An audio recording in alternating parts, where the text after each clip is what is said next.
Nós vamos falar um pouquinho de rinite, sinusite, os aspectos emocionais desses problemas. Então, assim, nós precisamos entender o que rinite, sinusite são aqueles sintomas, né? Que a pessoa, geralmente, ela fica ou com muita coriza no nariz, ou ela fica com o nariz muito obstruído, né? Com muita secreção, ou a pessoa, ela fica o tempo todo, né? Como ela tem muita secreção, ela fica o tempo todo com essa mania, fica coçando, né? Então tem coceira, às vezes as pessoas, elas ficam tossindo. Por quê? Porque quando você tem a rinite ou sinusite, você acaba tendo um gotejamento nasal e acaba estimulando também o reflexo de tosse. Então, tudo isso é um programa da natureza, né, como nós já sabemos, dentro das leis biológicas, das leis do Dr. Hammer, tá? Tudo isso que eu tô falando agora não foi eu que inventei, né? Tem a ver com as leis do Dr. Hammer, e o Dr. Hammer entendeu que toda doença faz parte de um programa de sobrevivência, tá?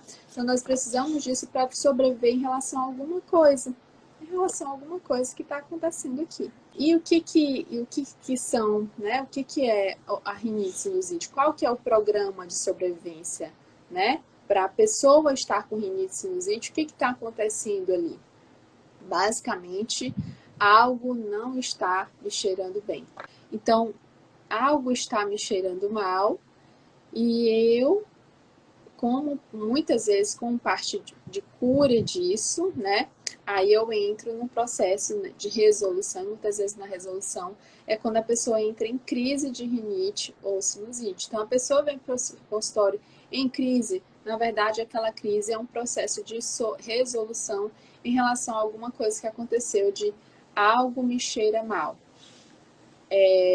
Morte, separação, medo de morte. Eu estou sentindo cheiro de morte.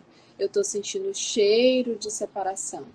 Então, você precisa entender que quando uma pessoa vem para o seu consultório, né, você aí, que ainda talvez não é terapeuta, mas está nos assistindo, né, tem a ver com cheiro de morte,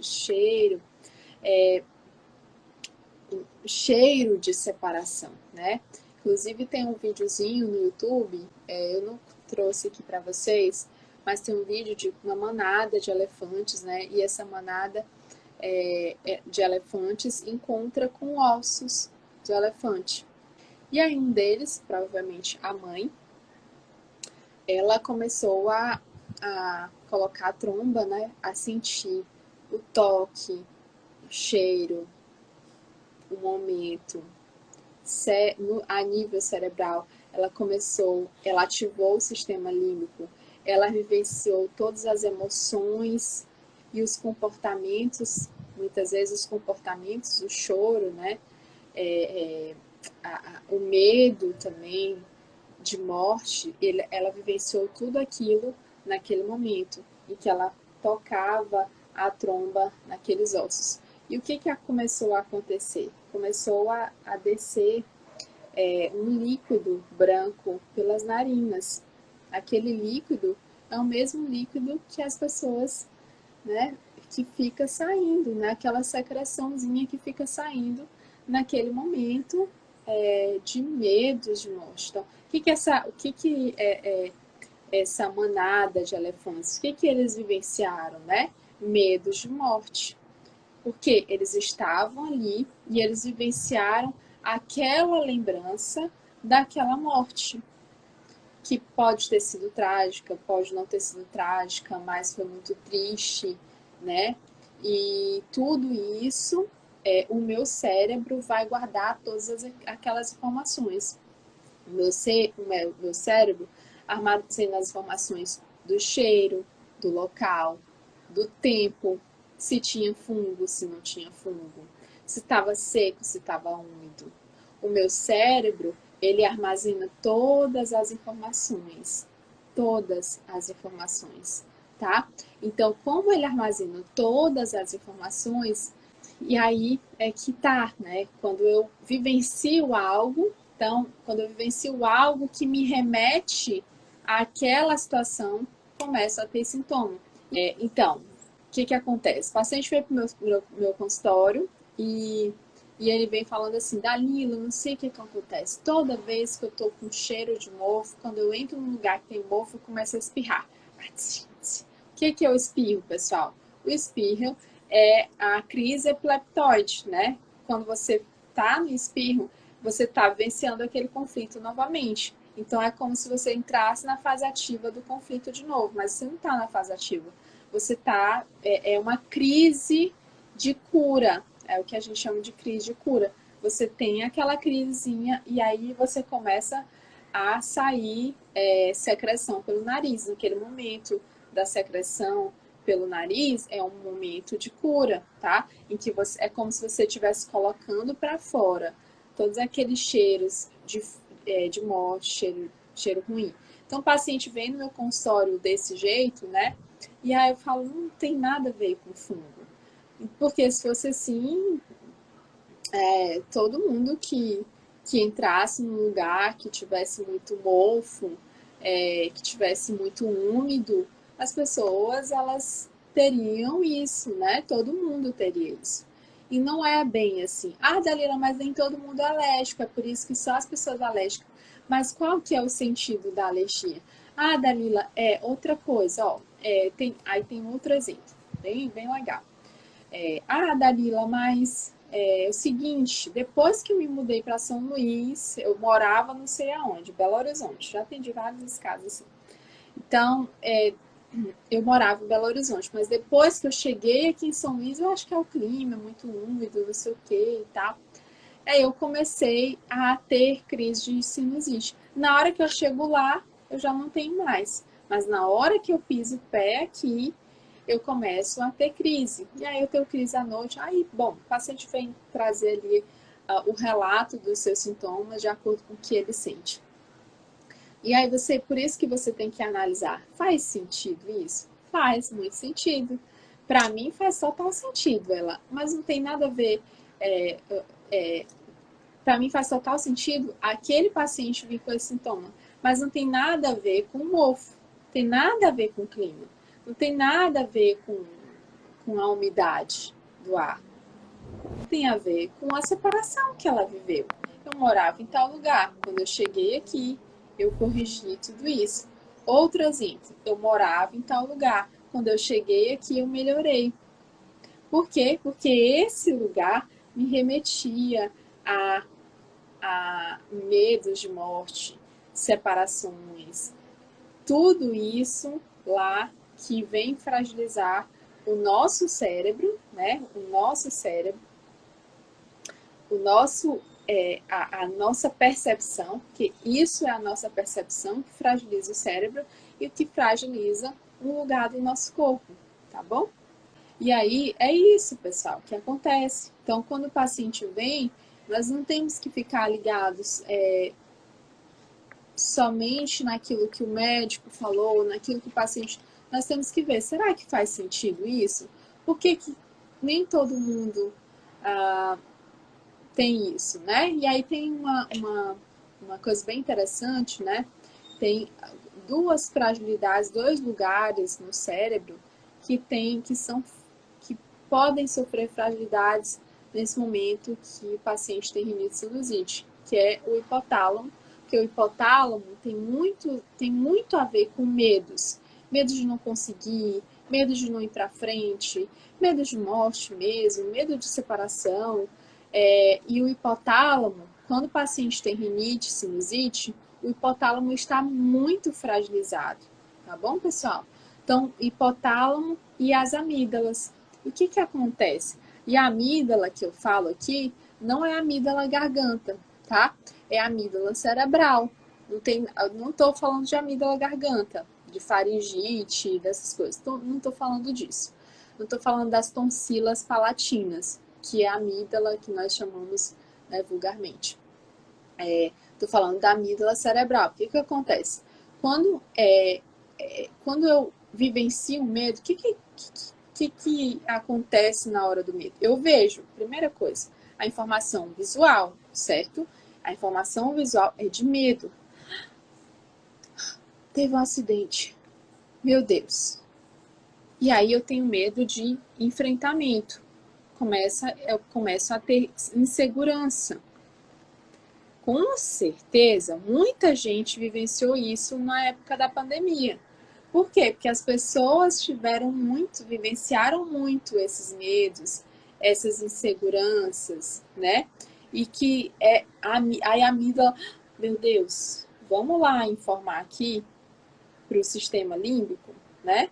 Aí o hipotálamo, ele ativa também, gerando, porque como o hipotálamo tem a ver com as nossas funções vitais, ele está diretamente ligado aqui com a amígdala, né?